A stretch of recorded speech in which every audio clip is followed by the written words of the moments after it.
हेल' रायजोफोर आङो दिनै नोंथांमोननो फिन मोनसे गोदान भिडिअ लानानै फैदों। दा जोबोद दुखुनांथाव बे जाथायफोरा दा नोंथांमोनहा खोनायोब्ला दुखु मोनगोन। बेनिखायनो नोंथाङा भिडिअखौ फोजोबनिफ्राय जोबजासिम नायनानै हो। आंनि मुङा अमृत बसुमतारी। नोंथांखौ दिनैनि बे गोदान भिडिअ फिन फरायबाय। जाय बिथांमोनहा गोदानै आंनि चेनेलाव खालामदों नोंथांमोनहा चेनेलखौ साबस्क्राइब खालामनानै हो आरो जाय बिथांमोनहा अलरेडि चेनेलखौ साबस्क्राइब खालामखाबाय नोंथांमोननिसिम आंनि गोसो गोरबोनिफ्राय रोजा रोजा साबायखर बावनाय थाबाय। दा बिदिब्ला आङो जाथायखौ फारियै खोन्थालांसै नोंथांमोननो। बे जाथाया चिरांनिफ्राय फैदों नोंथांमोन। चिरांनिमोन जाथाया, माने थांनाय 2023 एप्रिल दाननि बैसागु समाव होननानै बुंदों। बे समावनो माने साबा बर' सुबुंफोरा माबायावहाय आन्ध्रायाव खामानि मावनो होननानै फैदोंमोन। बिथांमोनहा बङाइगाव निउ बङाइगावनिफ्राय ट्रेन गाखोदों होननानै न'खरनिफ्राय फोरमायहरदों। दा बे समावहाय ट्रेन गाखोबोनानै फैयै फैनानै बिथांमोनहा बिजयबादायाव ओंखारफैदों होननानै बुंदों सासे सुबुङा, जायनि मुङा उत्पल नार्जारी। बिथाङा 30 इयार्स जाबाय दिनैसिमावहाय। बिफानि मुङा उपेन्द्र नार्जारी। बियो माने मबाइल रिचार्ज सोनो होननानै माबायावहाय बिजयबादायाव ओंखारदों जाहैबाय। बेनिफ्राय मानसिया एसे खर'आबो बोरैबा जादों नामा। दा बेवहाय ट्रेन खारग' जादों बियो। बेनिफ्राय माने ट्रेनाव गाखोफिननो रोङाखै आरो बिनि उनावहाय माने लोगोफ्राबो बेवहायनो बिथांखौ नागारनानै थांनाय जादों ट्रेन खारनायनि जाहोनावहाय, ट्रेना खारबाय होननानै। दा बे बिजयबादायावनो बिथाङा आन्दायनानै थालांनाय जाहैबाय। बेनिफ्राय न'खरसिम कन्टेक्ट खालामदों, न'खरजों रायलायनायावबो मोजाङै रायलायहरनो हायाखै आरो उनावहाय मबाइला सुइस अफ जादों। दा लोगोफ्रा लाबोफाग्रा लोगोफोरा माखासे आंनि नुहुरनायाव एसे गोरोन्थि मावदों जानांगौ। मानो होनना बुङोब्ला बिथाङा बाहाय थालांबायब्ला, खर'आ जुदि बोरैबा जादोंमोनब्ला ओंखारनानै बा बबेबा नेक्स्ट स्टेसनाव ओंखारनानै बिथांखौ फैफिननानै बिजयबादानिफ्राय नागिरनानै लांफिननो हागौमोन बायदि आं सानदोंमोन बै समावहाय। नाथाय दा दुखुनांथाव बे समावहाय बिथांमोनहा बेबायदि खालामस्लाबनो हायासै आरो बिथांमोनहाबो किबाजानि गोदानफोरानो जागौमोन आरो बिथांमोनहा गासैबो आन्ध्रायाव सहैजोब्बाय। दा बे गोमानाय जाथाया गोबांथार जाफ्लेबाय थायो नोंथांमोन। दा न'खरनिफ्राय मोनफिनगोन आसायै आंनिसिम एसे कन्टेक्ट खालामहरदों, आंखौ भिडिअ आपल'ड होनो खावलायहरदों। बेनि जाहोनाव आङो दिनै बे भिडिअखौ आपल'ड होनानै होबाय। बिथांनि गासै डिटेलखौ आङो फट'फोरखौ नोंथांमोननो स्क्रिनावहाय होनानै होगोन आरो लोगोसे न'खरनिजों जे जों सावरायदों, बे कल रेकर्डिं खालामनाय जादों, आङो बेखौ नोंथांमोननो खोनासंहोगोन। बिथाङा चिरां सारागुरिनि नोंथांमोन, बासुगाव, चिरां सारागुरि बासुगाव। बिथांनि आधार कार्डनि एड्रेस हिसाबै दा बिथांनि बैसोआबो 30 इयार्स जाबाय। दा जोबोद दुखुआव गोलैनानै दं न'खरा। दा बिनिखायनो हानायमानि गासै रायजो राजाफोरा एसेब्लाबो मदद होयोबा गाहाम जागौ। जाहाथे बबेबा जायगाफोराव बिथांखौ नुसनोब्ला अननानै जाहाथे आं कन्टेक्ट नाम्बार होगोन न'खरनि, बे कन्टेक्ट नाम्बाराव नङाब्ला आंनिसिम कन्टेक्ट खालामनानै नोंथांमोनहा फोरमायहरो जाहाथे बे बिथांखौ मोनफिननो हायो। आरो आङो दिनैनि बे भिडिअखौ माने आंनि रुमाव बानायनाय जायाखै, मोनसे गुबुन जायगायावसो इमारजेन्सियाव आं बानायनाय जादों। जेब्ला नोंथांमोनहा बे भिडिअखौ हानाय माने शेयार खालामनानै हो, जाहाथे बिथांखौ बे भिडिअनि थ्रुयै सोरबा सासेया नुसननानै जाहाथे खोन्थाहरनो हायो एबा जों मोनफिननो हायो आरो बिथांनि न'खरा फिन सिगांनि बायदि मोजाङै सोलिफिननो हायो। दा आं बेखिनिखौनो नोंथांमोननिसिम खावलायनानै नोंथांमोनखौ बे अडिअखौ खोनासंहोनाय जासिगोन। हेल'। हेल'। सार, आङो सरि बिराद बिजिमोन। दे। बेनिखायनो आं नोंथांमोननिखौ मावनो हायाखै आरोखि खामानिखौ। दा आङो दिनै मावनोसै सानदों आरोखि, आपल'ड होनो सानदों। दा आं सारजोंहाय माने माखासे एसे डिटेलखौ फनाव रायज्लायनो सानदोंमोन आरोखि। माने फन नैबे नोंथांजों रायज्लायनायखौ रेकर्डिं खालामगोन, एसे बेखौबो हगारफागोन आरोखि। दे, जाथायखौ एसे खोन्थाहरबानो जाबाय सारा। ओमफ्राय माबाखौ बे माबाफोर डकुमेन्टसफोरखौ मोनदोंबा? दङ मोनजोब्बाय। ओमफ्राय जाथाया ओरैबायदि जादों, थारमाने दा आंना न'आव एक्सुवेलि न'आ आंना माबायावसो, बाक्सा सबनखाथायावसो। ओमफ्राय आंना नै बिबोनांफोरना जाबाय माबायाव, चिरां बै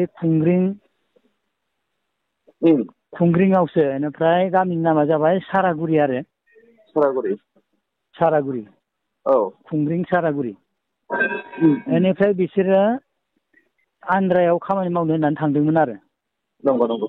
बैसागोआवनो थांदोंमोन बिसोरो, बैसागो बे माबा सात बिहु नामा बारखांनानै बै जोबनानै थांनाय बोसोरनि ना औ माबायावहाय थांनाय बोसोरनि बैसागुबाथ' एप्रिल औ बैसागो बोथोरावनो आरो उम बेनिफ्राय थांनानै बिसोरो 6 जनसो थांदोंमोन नामाथाय ओमफ्राय निउ बङाइयाव गाखोदोंमोन आरो ट्रेनाव औ ओमफ्राय गाखोनानै बिसोर थांनानै उम ओमफ्राय बै बिअबादा होननाय जायगायाव औ बेयाव ओंखारहैदोंमोननो बिसोरो ओंखारनानै ओमफ्राय मबाइलनि रिसार्ज खालामनो ना मानो ओमफ्राय बिदिनो ओमफ्राय बिसोरो बे हारसिं साइडआव ओंखारलांबायनो आरो औ मा लायनो थांखो बेनिफ्राय थाङोब्ला बेनिफ्राय लोगोफ्रा फन खालामबायनो खालामबा आरो ओमफ्राय बेयो मोजाङै खोन्थायाखिसैनो एसे बेना एसे बोरैबा जादोंमोन नामाथाय औ माने नैबे ट्रेन गाखोनानै मानसिया औ बोरैबा जादों औ ओमफ्राय मानसिया एसे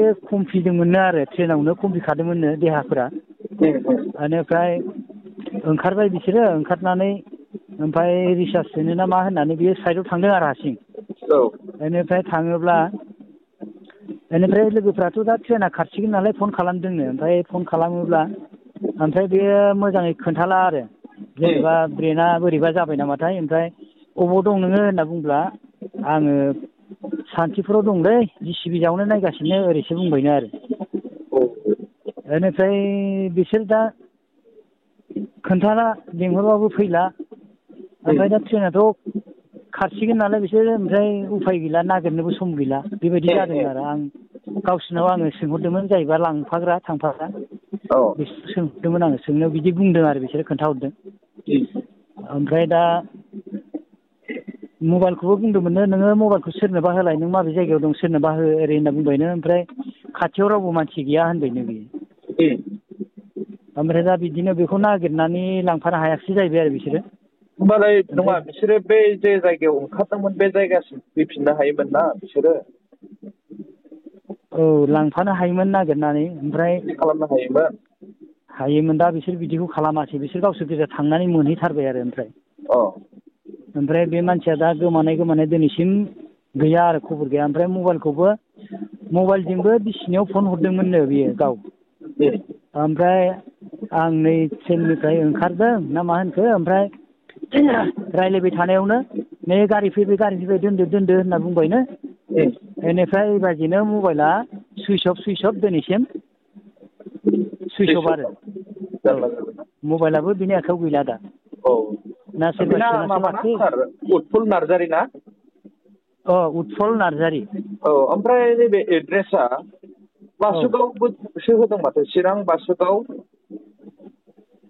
क'क्राझार आसाम औ औ आधार कार्डआवहाय ना बेनो ना औ आधार कार्ड औ बेनो ओमफ्राय बिफाना उपेन्द्र औ नार्जारि औ ओमफ्राय औ बेनो सारा मा जायो बिनि हा सारा बेनि मा जायो ए आङो माबा बिगुमै जायो आरो बिगुमै जायोना औ औ ओमफ्राय मा नाम सारना ओरैनो आंना अनिल बर' होनो बर' ना दे औ जिखुनु जाया आं बे बुस्थुखौ दा दसे थानानै होगारसै हो दानो बानायब्रबगोन आं भिडिअखौ औ औ मोनफिनबायलाय खोमा बे खिन्थु लोगोफ्रा थांनानै नायफिननांगौमोन आरोखि बे मानसिखौ बेबायदि जादोंब्ला नायनांगौमोन बिसोरनिबो एसे गोरोन्थि जादों आरो जानायालाय दा लोगोसे थांफानाय मानसिखौ बिदि गालांनाङामोन आरो औ ओमफ्राय एखे गामिनिखामोन नामा बिसोरो गामियाथ' गावसोरनि एरियानिखा गामिनिनो होनदों आरो होननायालाय बे लांफाग्राखौ औ औ जायगानिनोखा सिनायनाय अ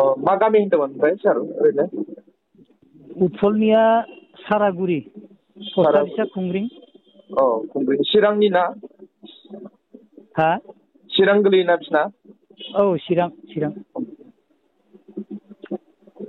दे होमबा आङो नाजानि हो मोनफिनबायो खोमा औ दे सार जाहाथे दे सारा सोरबा सासे नुसनबायनानै खबर हरो खोमा औ औ ओमफ्राय आङो सारनि नाम्बारखौ स्क्रिनाव होगोन हो आदसा दे ओमफ्राय ओरैबायदि जायो हो सार बिदि नाम्बारखौ ससियेल मिडियाआव आपल'ड खालामोबा औ माखासे मानसिफोर दङ जों औ नोंनि मानसिखौ मोनबाय जोंनो एथ' फैसा नांगौ सोनानै हर औ जों लाना थांसै होनो बेफोरबायदिखौ औ फोथायनाङा दे औ आदसा औ दे मोनसे थगायग्रा टिम दङ हो जोंनि औ बर'फ्रानो औ आङो बेखौ दा खोन्थाहरखाबाय नोंथांनो औ मोजाङानो जादों दे सार दे आं नोंनि नाम्बारखौ होगोन बेनिफ्राय आंनिखौ होना होनोसै आङो आदसा आदसा दे जागोन सार होनबा दे। औ दे होमबा गोजोननाय थाबाय दे।